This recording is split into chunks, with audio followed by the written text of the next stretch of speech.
Queridos amigos, estamos iniciando mais um estudo daquela obra fantástica, Os Mensageiros. Você que está semanalmente acompanhando a nossa programação, nosso abraço, a nossa alegria, porque estamos detalhando essa obra que julgamos ser tão importante para todos nós, que é o segundo livro da Lavra Mediúnica de Francisco Cândido Xavier, pelo espírito de André Luiz. Mas antes de falarmos um pouquinho do livro, não poderíamos deixar de saudar a você e também de permitir que o André te cumprimente. Tudo bem, André Luiz? Tudo bem, querido Sérgio. É uma alegria podermos estudar esta obra, é uma alegria podermos aprofundar neste estudo apaixonante e gostaríamos de agradecer aos nossos telespectadores que vêm assistindo o programa, divulgando. Que Deus, o nosso Pai, nos abençoe, nos ampare hoje e todo sempre. Vamos fazer uma pequena recapitulação. No capítulo passado, você se lembra que nós estudamos o caso Vicente. Então, André Luiz contou a sua dor, as suas dificuldades, que a esposa dele tinha contraído a segunda núpcias, e ele também estava chateado, com o coração ainda na condição de homem velho, não aceitava direito aquela situação, quando ele então ouviu o caso de Vicente, que é um outro médico, pela qual os dois vão trabalhar juntos no Ministério da Comunicação.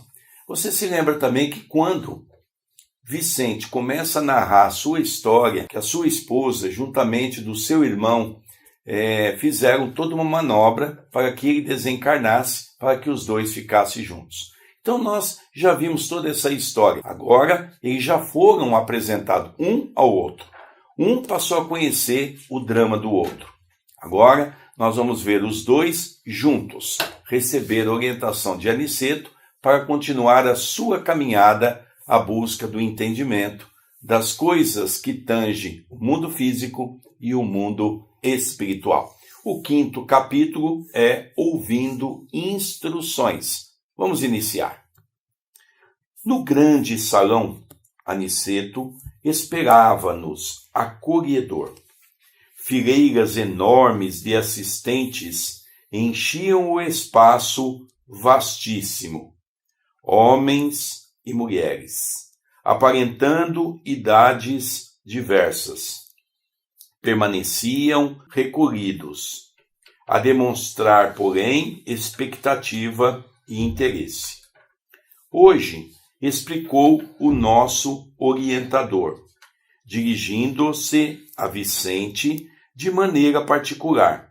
Teremos a palavra de Telésforo, antigo lidador da comunicação, que pediu a presença de todos os aprendizes do trabalho de intercâmbio entre nós e os irmãos encarnados.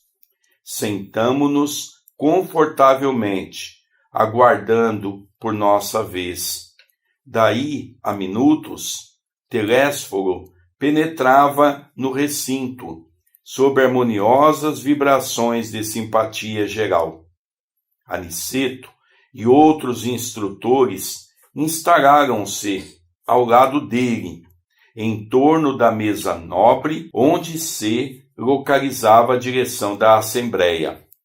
Após saudar a assistência numerosíssima, formulando votos de paz e incentivando-nos aos testemunhos redentores, Telésforo atingiu o assunto principal que o levara até ali. Aqui, André, acredito que nós temos aqui um capítulo que dá já para estudar um pouco e algumas coisas particulares que nos chamam a atenção. Gostaria que você, então, começasse o estudo para nós. É um início de capítulo apaixonante. Por quê? Porque nós imaginamos que no mundo espiritual não tem o que aprender. Não tem reuniões, não tem oportunidades de ouvir um instrutor, oportunidade de assistir a uma palestra. E aqui nós vemos alguns pontos interessantes. Além deles estarem reunidos, estavam reunidos não apenas desencarnados, mas também envolvia encarnados. Então nós observamos que do mundo espiritual, graças ao espírito de André Luiz, que foi Dr. Carlos Chagas, através da mediunidade ímpar de Chico Xavier, que nós estamos começando a observar, a analisar a vida social, a vida intelectual, a vida comportamental de um espírito no mundo espiritual. Além disso, André, veja, eles entraram no salão, ou seja, um espaço físico. Eles então, de uma maneira bastante organizada, tinha as fileiras enormes. O que quer dizer isso? Era um salão com muitas cadeiras, ou seja, os espíritos sentaram. Para muitas pessoas há uma dificuldade muito grande de compreender isso, porque como nós ainda não conhecemos o mundo espiritual e as consequências pelas quais o espírito lá vive, nós temos ideia de que o espírito é como o Gasparzinho. Não sei se você que está nos assistindo lembra desse personagem quando nós éramos criança, naquele desenho animado. Era como se fosse uma assombração, mas era do bem. Ele andava, era assim como fosse um formato de vamos dizer assim, um ovo branco, para nós entendermos, onde ele perdesse as características humanas e onde ele tinha apenas uma aparência branca, não é? E a gente ficava olhando o Gasparzinho. Assim, muitos imaginam que nós, ao chegarmos ao mundo espiritual, nós perdemos os nossos órgãos. Isso não é verdade. André Luiz já descreveu com muita perfeição que quando ele chegou no hospital em nosso lar, ele foi tratado exatamente daquela doença que levou à cama, que levou a uma operação, que o levou ao desencarne. Portanto, nós então estamos aprendendo com André Luiz que os espíritos têm sim órgãos.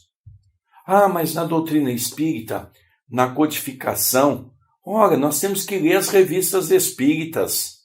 Allan Kardec descreve vários depoimentos de espírito que relatam essa vida após a morte, que relata o mundo espiritual. Isso não é novo. É que nós que não nos permitimos abrir os olhos para ver e os ouvidos para ouvir. Nós temos um pensamento fixo. Nós achamos que sabemos tudo. Nós achamos que somos o dono da verdade. E eu me lembro, André, para dar continuidade, de uma revista espírita, aonde o espírito chama a atenção, o espírito de São Luís, chama a atenção de Kardec e de todos aqueles que estavam na assistência, os médiuns que trabalhavam naquele dia. Ele disse assim: se vocês vierem aqui e não tiverem o propósito de renovar os seus pensamentos, vocês estão perdendo tempo. Nós estamos ministrando uma matéria nova, e como toda matéria nova, como todo conhecimento novo, tem que ter atenção para captar a mensagem de São Luís. Então, por isso que nós percebemos que é uma nova jornada. Vamos acompanhar a linha de raciocínio que os espíritos estão colocando. Uma outra coisa interessante, já vimos que Aniceto é um espírito de alta envergadura. Mas olha, ele convidou para aquele dia um outro companheiro, que também é um espírito de alta evolução, para ministrar uma palestra, para dar uma comunicação, para fazer um trabalho de comunicação, ou seja, de levar a palavra para iniciar aquele trabalho que André Luiz estava tendo, que é do estudo no mundo espiritual. Vamos continuar, André Luiz? Agora, disse com autoridade, sem afetação. Conversaremos sobre as necessidades da representação de nossa colônia nos trabalhos terrestres. Aqui se encontram companheiros fracassados nas intenções mais nobres e irmãos outros desejosos de colaborar nas tarefas que condizem com as nossas responsabilidades atuais. referimos-nos às laboriosas atividades da comunicação no plano carnal. Vemos nesta reunião grande parte dos cooperadores de nosso lar que faliram nas missões da mediunidade e da doutrinação, bem como outros muitos colegas que se preparam para provas dessa natureza nos círculos da crosta. Nós observamos que o êxito de uma encarnação não está no conquistar apenas conhecimento, juntar fortuna. O êxito da encarnação está em ter uma vida reta, uma vida em que não prejudiquemos nenhuma pessoa, não prejudiquemos a natureza, que não possamos ir contrário ao que a lei divina nos suscita de bem e de bom. Então nós observamos que Telésforo ele vai ao ponto de nos mostrar que se fracassamos, o Pai está nos dando outras oportunidades, mas precisamos crescer com essas oportunidades. E nós estamos no ápice, no limiar de uma nova era, a era do Espírito, que não terá mais espaço para a barbárie que nós temos hoje. Então o momento atual é um momento abençoado, é um momento importante, é um momento em que nós estamos progredindo. E esta separação do justo e do injusto, do certo e do errado, é necessário. Toda a época de transição fica o mundo material e espiritual agitado. Os espíritos que aqui não estão mais coabitando estão em agonia, perdendo o seu espaço, o seu território diariamente. Por isso que a vigilância e a oração nunca foi tão requerida quanto nos dias atuais. 2 pontos importantes. Primeiro, a reunião era para os encarnados e os desencarnados. Logicamente, aqui estamos falando de uma reunião espírita, porque o assunto é mediunidade e médiuns. Um outro fator interessante é que estavam nessa reunião não espíritos puros, mas todos eles a caminho da perfeição. Muitos que se encontravam na condição de desencarnado já tinha sido, na última existência, aqueles espíritos que falharam, ou seja, vieram com uma missão de ser médium ou doutrinador, logicamente numa casa espírita, e falharam. Daqui a pouco, nos próximos capítulos, você vai entender, porque André Luiz e Vicente vão pesquisar, vão estudar, já que os dois eram grandes cientistas, eles vão pesquisar por que aquelas pessoas falharam. Mas eu gostaria de chamar a atenção, porque às vezes nós lemos um texto e passa batido, a gente não percebe. Ele diz aqui que tinha muitos encarnados. Se tinha muitos encarnados, quem eram esses encarnados? Os trabalhadores de casa espírita. Estavam lá para receber orientação. Logicamente, se a palavra era para as pessoas que falharam, eram pessoas de nosso lar que haviam reencarnado na Terra, que também estavam falhando no seu compromisso, e eles estavam convidando para fazer uma reciclagem e dizer ao espírito: olhe, você está errando. Olhe, preste atenção. Você está se comprometendo. Os recados vêm toda hora, mas quem vai ter que dar a palavra final somos nós. É isso que nós temos que entender. Somos nós que somos responsáveis e somos nós que, através do livre-arbítrio, como disse Jesus, poderemos dizer sim, sim e não, não no momento que nós julgarmos correto. Vamos ler um pouquinho mais? Nossa repartição vem promovendo grande movimento de auxílio a irmãos encarnados e desencarnados que se revelam incapazes de qualquer ação além da superfície terrestre. Nossa tarefa é enorme. Precisamos disseminar ensinamentos novos relativamente à preparação dos que habitam nossa colônia, considerando os esforços e as realizações do presente e do porvir. É indispensável socorrer os que enfrentam, corajosos, as profundas transformações do planeta. As transições essenciais da existência na Terra encontram a maioria dos homens absolutamente distraídos das realidades eternas. A mente humana abre-se cada vez mais para o contato com as expressões invisíveis, dentro das quais funciona e se movimenta. Isto é uma fatalidade evolutiva. Desejamos e necessitamos auxiliar as criaturas terrestres, todavia, contra a extensão de nosso concurso fraterno, operam dilatadas correntes de incompreensão. Não relacionamos apenas a ação da ignorância e da perversidade. Age contraditoriamente, nesse particular, grande número de forças do próprio espiritualismo. Combatem-nos algumas escolas cristãs, como se não colaborássemos com o Mestre Divino. A Igreja Romana classifica-nos a cooperação como diabólica. A Reforma Luterana, em seus matizes variados, persegue-nos.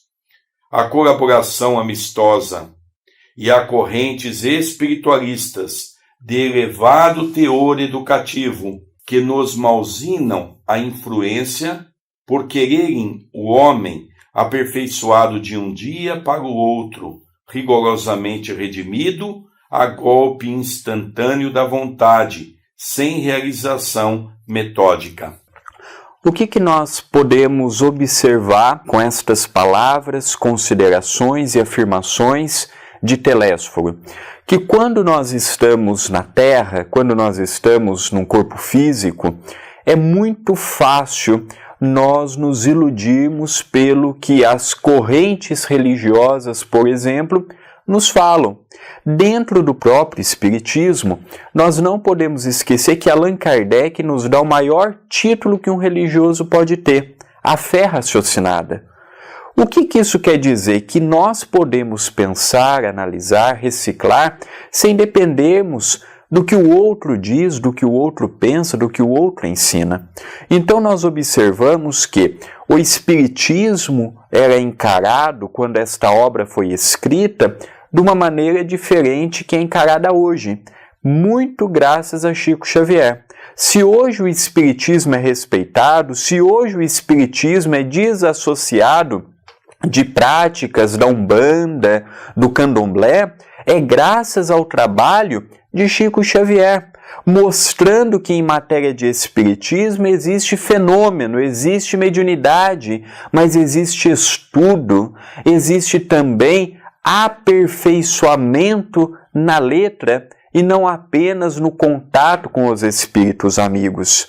Então nós vemos que as críticas que o Espiritismo sofreu há anos atrás, hoje aos poucos já vai diminuindo, mesmo porque as pessoas perceberam que quanto mais se criticava, mais aguçava a curiosidade das pessoas. Veja, André, nós estamos falando de uma obra que foi escrita em 1944. Logicamente, havia uma perseguição muito grande, porque o Espiritismo começava a despontar como uma doutrina religiosa que usava o bom senso, a razão. Não era uma doutrina que estava sendo criada da maneira de uma fé cega, de uma fé irracional. A Igreja Católica debruçou-se nessas obras e naquela época houve muitas perseguições.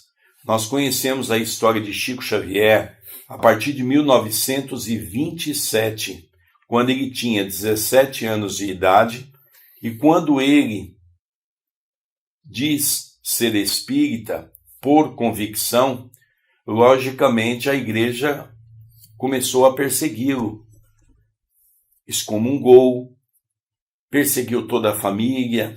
Realmente o Chico passou por momentos muito difíceis, como Caibar Schutel e Matão na sua época, como Eurípides Barçanufo em Sacramento na sua época, como Dr. Bezerra de Menezes, quando se tornou espírita, as perseguições que teve na sua época.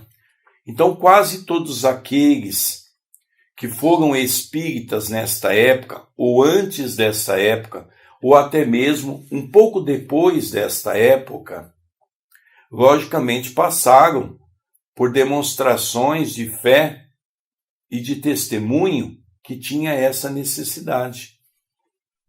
Logicamente, hoje, com a própria Constituição de 1988, onde foi decretado na Carta Magna do país, exatamente aquela ideia de que a religião é de escolha pessoal.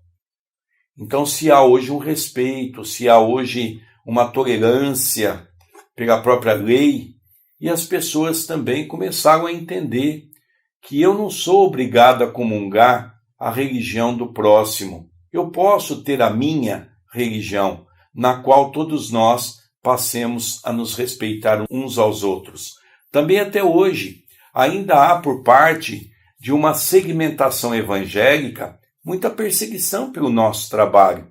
Ainda pastores levantam-se certas bandeiras de infame, de calúnia, de perseguição para determinados grupos espíritas, né? Mas sabemos que tudo isso há de acabar, porque nós temos um único Deus, é isso que Telésforo foi dizer a todos. Nós temos um único Deus, só existe um Criador, e cada um de nós seguimos aquilo que nosso coração acha que é o correto. Então a linha de abordagem de Telésforo, como o André muito bem já mencionou, é esta: é mostrar as dificuldades que cada um de nós vamos ter na Terra. Então, aqueles que estão se preparando para reencarnar, qual é o aviso? Não é fácil. Você vai ter dificuldade. Você vai ter problemas dentro da sua própria casa.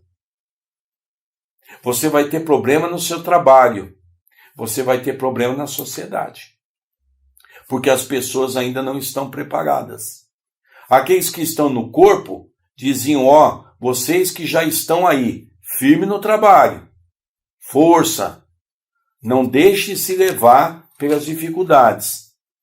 E aqueles que já haviam sido médiuns decaídos, ou seja, fracassados, qual é a orientação? Preparem-se melhor, porque vocês vão ter uma nova oportunidade. É sempre a lei de ação e reação, influenciando a nossa vida e encaminhando o nosso coração para um caminho do bem, para novas oportunidades, a busca de nossa evolução. Vamos continuar um pouco mais? No campo de nosso conhecimento da vida, não podemos condená-los pelo desentendimento atual. O catolicismo romano tem suas razões ponderáveis. O protestantismo é digno de nosso acatamento. As escolas espiritualistas possuem notáveis edificações. Toda expressão religiosa é sagrada. Todo movimento superior de educação espiritual é santo em si mesmo. Temos, então, diante de nós a incompreensão dos bons, que constitui dolorosa prova para todos os trabalhadores sinceros, porque, afinal, não estamos fazendo obra individual, e sim promovendo o movimento libertador da consciência humana a favor da própria ideia religiosa do mundo. André Luiz, através da mensagem de Telésforo, parafraseia uma frase deixada por Emmanuel: o Espiritismo é um processo libertador de consciências. O Espiritismo nos dá a ferramenta para refletirmos o caminho que estamos seguindo, se é correto ou equivocado. É verdade que muitas vezes vemos que estamos indo pelo caminho equivocado, mas o nosso orgulho, a nossa vaidade, a nossa prepotência não deixa retornar, não deixa muitas vezes pedir perdão para seguirmos adiante. Por isso que a vida ela tem duas escolhas. Ou nós caminhamos pela humildade, pelo perdão e pelo amor, ou nós caminhamos crendo que tudo que os outros fazem contra nós é equivocado e querendo sempre do outro uma postura que o outro ainda não pode realizar. Um ponto, André, que me chamou muito a atenção é o respeito que os espíritos superiores têm para com as religiões. Mesmo o catolicismo, mesmo os movimentos evangélicos, mesmo os movimentos espiritualistas se levantando com uma bandeira contra o espiritismo, ele diz: temos que continuar avançando para mostrar que o nosso trabalho é um trabalho cristão. É aqui, André, exatamente que eu vou buscar no prefácio desse mesmo livro aquela frase que nós já discutimos sobre a ideia do espiritismo cristão. Veja, amigo, você que está nos ouvindo, é nesse momento pela qual nós vamos enfatizar toda hora que o espiritismo cristão. Chico tem razão, Emmanuel tem razão.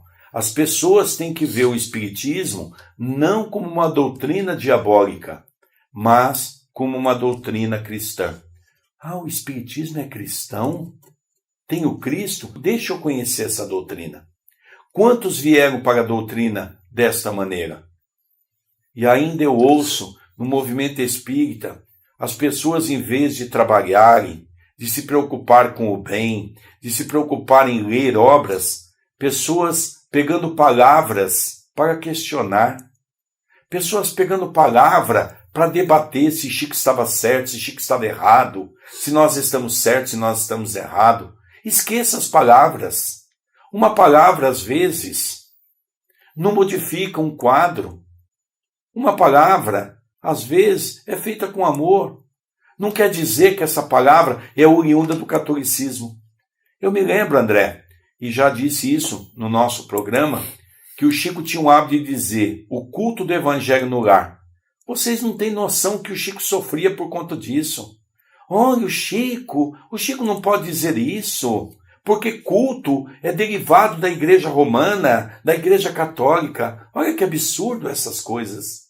O culto é oriundo das igrejas evangélicas. O que muda na ordem do dia eu fazer o culto do evangelho no lar? Cultuar Jesus, cultuar o amor. Então nós precisamos sair dessa ignorância de pegarmos palavras para querermos muitas vezes atacar um ao outro. Vamos ver o sentido, e é o sentido que nos interessa. É Jesus que precisamos trazer para o nosso coração. Vamos ver um pouquinho mais? Sacerdotes e intérpretes dos núcleos organizados da religião e da filosofia não percebem ainda que o espírito da revelação é progressivo. Como a alma do homem, as concepções religiosas se elevam com a mente da criatura. Muitas igrejas não compreendem, por enquanto, que não devemos espalhar a crença nos tormentos eternos para os desventurados, e sim a certeza de que há homens infernais criando os infernos para si mesmos. Não podemos, porém, perder tempo no exame da teimosia alheia. Temos serviços complexos e dilatados, e, como dizíamos, a humanidade terrena aproxima-se dia a dia da esfera de vibrações dos invisíveis de condição inferior, que a rodeia em todos os sentidos. Mas, segundo reconhecemos, esmagadora percentagem de habitantes da Terra não se preparou para os atuais acontecimentos evolutivos, e os mais angustiosos conflitos se verificam no sendal humano. A ciência progride vertiginosamente no planeta, e, no entanto, à medida que se suprem sofrimentos do corpo, multiplicam-se aflições da alma. Os jornais do mundo estão cheios de notícias maravilhosas quanto ao progresso material. Segredos sublimes da natureza são surpreendidos nos domínios do mar, da terra e do ar, mas a estatística dos crimes humanos é espantosa. Os assassínios da guerra apresentam requintes de perversidade muito além dos que se foram conhecidos em épocas anteriores.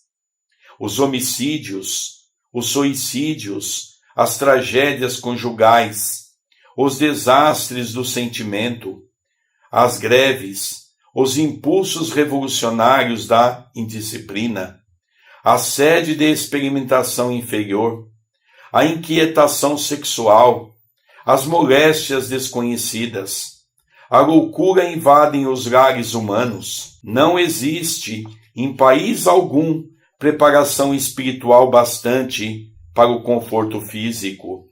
Entretanto, esse conforto tende a aumentar naturalmente. O homem dominará cada vez mais a paisagem exterior que lhe constitui moradia, embora não se conheça a si mesmo. Atendido, porém, o corpo revelará as necessidades da alma. E vemos agora a criatura terrestre assoberbada de problemas graves, não só pelas deficiências de si própria, senão também pela espontânea aproximação psíquica com a esfera vibratória de milhões de desencarnados, que se agarram à crosta planetária, sequiosas de renovar a existência que menosprezaram sem maior consideração aos desígnios do Eterno. É fantástico a maneira que é abordado o assunto. Com rigor, mas com amor ao mesmo tempo. Mostrando onde estamos equivocando, mas mostrando também como superar os equívocos. A vida, ela é uma página em branco que nós escrevemos diariamente. Os espíritos torcem por nós. Os espíritos nos envolvem, os espíritos bons. E agora só está dependendo de nós nos unir a eles, abrindo os nossos corações, abrindo as nossas mentes, abrindo o nosso coração, para que possamos dilatar o sentimento, vendo na humanidade os irmãos em que nós precisamos da ajuda deles e eles da nossa. Como é que os espíritos são sábios? Esse espírito está dizendo para nós que em 1944, lógico, uma população muito inferior à nossa, talvez a metade da população que nós temos hoje, ou talvez até um pouco menos. Nós sabemos da grande modificação do planeta nesses últimos anos. Mas há um fato que nos chama a atenção. É que ele já dizia nessa época que milhões e milhões de espíritos se encontravam muito perto da crosta para aguardar uma nova oportunidade. E que essa oportunidade seria, sem sombra de dúvida, as suas últimas oportunidades nesse planeta, tendo em vista passar da fase de mundo de provas e expiações para o mundo de regeneração. Vamos continuar um pouco mais para terminar a nossa leitura. A rigor também, nós compreendemos que os serviços da comunicação no mundo deveriam realizar-se apenas no plano da inspiração divina para os círculos terrenos, do superior para o inferior. Mas como agir diante de milhões de enfermos e criminosos nas zonas visíveis e invisíveis da experiência humana? Pelo simples culto externo, como pretende a Igreja de Roma, pelo ato de fé exclusivamente, como espera a Reforma Protestante? Por mera afirmação da vontade, conforme pontificam certas escolas espiritualistas? Não podemos, no entanto, circunscrever apreciações na visão unilateral do problema. Concordamos que a reverência ao Pai, a fé e a vontade são expressões básicas da realização divina no homem, mas não podemos esquecer que o trabalho é necessidade fundamental de cada espírito. Que outros irmãos nossos perseverem tão somente nas especulações teológicas. Encaremos, porém, os serviços do Senhor como se faz indispensável. A humanidade terrena, atualmente, é como um grande organismo coletivo, cujas células, que são as personalidades humanas, se envolvem no desequilíbrio entre si em processo mundial de reajustamento e redenção. Quantos cooperam conosco, vem a extensão dos cipoais, quem se debate a mente humana. Criminosos agarram-se a criminosos, doentes associam-se a doentes. Precisamos oferecer no mundo os instrumentos adequados às retificações espirituais, habilitando nossos irmãos encarnados a um maior entendimento do Espírito do Cristo. Para consegui-lo, todavia, necessitamos de colaboradores fiéis, que não cogitem de condições, compensações e discussões, mas que se interessem pela sublimidade do sacrifício e de renunciação com o Senhor.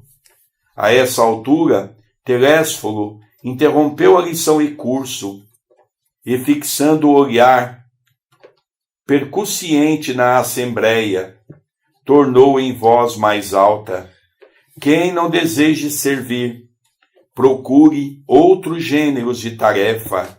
A comunicação não comporta a perda de tempo, nem experimentação doentia, sem grave prejuízo dos colaboradores incautos. Noutros ministérios, a designação de trabalhadores define como precisão todos os que colaboram com o Divino Mestre. Aqui, porém, acima de trabalhadores, precisamos de servidores que atendam de boa vontade. Nesse instante, em vista doutra longa pausa, identifiquei a forte impressão dos ouvintes, que se entreolhavam com inexprimível espanto. É poético. É um texto que Telésforo mostra que a boa vontade apenas não basta. Necessitamos de conhecimento de causa, de disciplina, de organização, estarmos cientes do papel que nós todos somos convidados a desempenhar. É um capítulo para todos nós, que somos médiuns, que somos doutrinadores, que somos dialogadores, que somos oradores, que somos tarefeiros do Cristo. Se você é um simpatizante do Espiritismo, mas trabalha no catolicismo ou em qualquer outra corrente cristã, você também tem responsabilidade. Não é um capítulo apenas para os espíritas, não. Todos que têm o conhecimento de Jesus têm a obrigação de amar o seu semelhante. Todos, sem exceção. Eu gostaria, André, da gente poder estar conversando um pouco nesses 5 minutos que nos restam, realmente porque ele fala inicialmente dos grandes problemas da Terra. Logicamente, problemas de toda ordem. Ele fala dos suicídios, dos homicídios, ele fala da indisciplina, ele fala das doenças, ele fala das pessoas criminosas, ele fala de tudo aquilo que nós temos na Terra com muita propriedade. Mas ele diz também que são todos espíritos que vêm carregando dentro de si, num processo de uma reencarnação compulsória, o seu passado criminoso. Mas o que me chama a atenção, André, é que o final de Telésforo é um final muito duro. Porque no movimento espírita nós temos trabalhado bastante para que as pessoas não tenham o chamado milindre, que é uma das coisas mais desagradáveis do movimento espírita. Encontramos às vezes uma pessoa no meio da rua e perguntamos: e aí, você se afastou? Ah, fulano disse uma coisa que eu não gostei. Mas você está no centro espírita, você está fazendo sopa, você está dentro de uma casa de amor. Você está ali para quê? Qual é a finalidade? Você está ali para agradar as pessoas ou você está ali para conhecer e viver a obra de Jesus? E é interessante, André, que quando ele foi duro nessa colocação, dizendo, olha, quem não estiver preparado pode levantar e sair. Vai para outros trabalhos, porque esse aqui da comunicação precisa não apenas de falar, mas de testemunho. De falar já tem muita gente que fala e poucos que vivem. Nós queremos aqui pessoas que falem, mas pessoas que dê testemunho de amor sublimado. Olha, André, que mensagem magnífica. E nós veremos que no capítulo seguinte, Telésforo continuará nos brindando com a sua fala racional, lógica, convidando-nos a pensar, convidando-nos a refletir. Nós estamos caminhando para o encerramento de mais um programa e nós gostaríamos de deixar o nosso meio de contato. Você está gostando do nosso programa? Tem sugestões? Tem ideias para melhorar? Tem perguntas? Tem dúvidas? O e-mail do nosso querido Sérgio é vilarsergio10@gmail.com. O meu é vilardandré2@yahoo.com.br. E você também pode entrar em contato conosco através do nosso Facebook. Mande uma solicitação de amizade para o nosso querido Sérgio Vilar, como você está vendo na sua telinha, e curta a minha fanpage. Procure por André Luiz Chiarini Vilar. A sua participação, a sua colaboração é fundamental. Eu queria aproveitar e falar sobre a fanpage, que eu queria convidar você para todos os domingos, às 18 horas, o Evangelho no Lar em Minha Casa. É o Evangelho no Lar que fazemos há 30 anos, e o nosso amigo espiritual nos pediu para convidar você para estar conosco.